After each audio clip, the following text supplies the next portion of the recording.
ka chan hin kho gelin hasit na in khan kho ka heizi lim thing chol dam na hoi hang to hol si kingai sit na in hin kho apui zi silung mo la lam vai hin kho mang ta hi tin ka ki gel si o chung pa the hin kho pui pa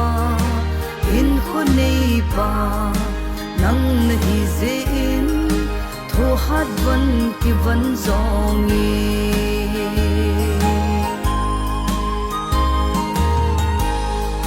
pin lung lai adang i sing gelin ole ke sin lo hin tem wang sit nan ke hin kho a zui zing kalel thim lo o lung bu lon hi silung mo la lam vai hin kho mang ta hi tin ka ki gel si o chung pa the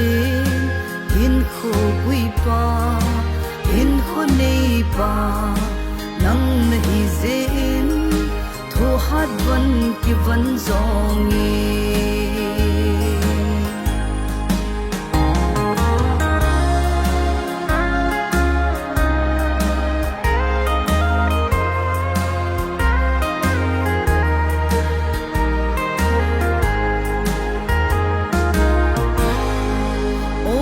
chan hin kho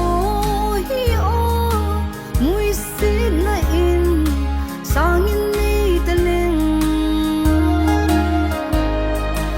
ei sim chung pa the se lung moi lo ding zai tha pat bang chan kan em zo zi tai se lung mo la lam vai hin kho tin ka ki gel si o chung pa the hin kho pui pa hin kho nei pa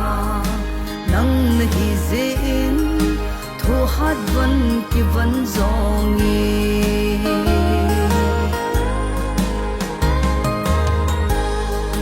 chung pa the nei